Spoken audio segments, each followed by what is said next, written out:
Iran Israel সংঘাতের আঁচ পড়েছে পুরো বিশ্বে। এই অবস্থায় তেহরানে বসবাসরত বাংলাদেশিরা আছেন চরম ঝুঁকিতে। বিশেষ করে মার্কিন প্রেসিডেন্ট ডোনাল্ড ট্রাম্প তেহরান খালি করার নির্দেশের পর ছড়িয়ে পড়েছে আতঙ্ক। রাজধানী ছেড়ে পালাচ্ছে বহু মানুষ। স্থানীয় সময় সোমবার রাতে ইরানের রাষ্ট্রীয় টেলিভিশন ও রেডিও স্টেশনে বিমান হামলা চালায় ইসরায়েল। সেই রেডিও চ্যানেলে কর্মরত ছিলেন ৮ বাংলাদেশি। এই যাত্রায় তারা প্রাণে বেঁচে গেলেও কাটেনি সংখ্যা।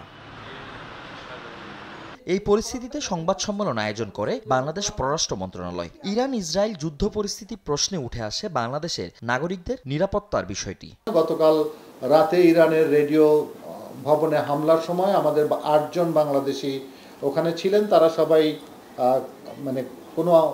কোনো ক্ষতিগ্রস্ত হন নাই, সবাই ভালো আছেন।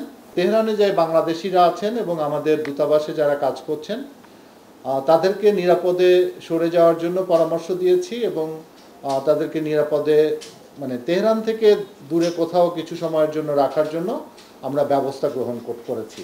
ইরানের ব্যাংক চ্যানেল ও বিমান চলাচল বন্ধ হয়ে পড়ায় এই মুহূর্তে সম্ভব হচ্ছে না টাকা পাঠানো। তবে বাংলাদেশিদের নিরাপত্তা সার্বক্ষণিক পর্যবেক্ষণ করছে ঢাকা। আমাদের ওখানে অর্থ প্রেরণ করার অত্যন্ত ডিফিকাল্টি আছে, যে কারণে এই ইভ্যাকুয়েশনের জন্য বা নিরাপদ স্থানে সরে যাওয়ার জন্য যে অর্থটি লাগবে, অর্থ আমরা পাঠানোর চেষ্টা করছি।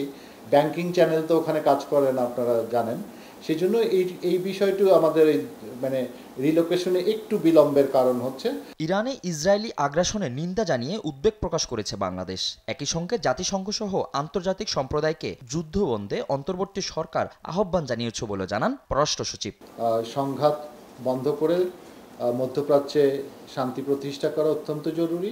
ফজলে আদিত্য, দেশ টিভি, ঢাকা। পরিণতি অত্যন্ত ভয়াবহ হতে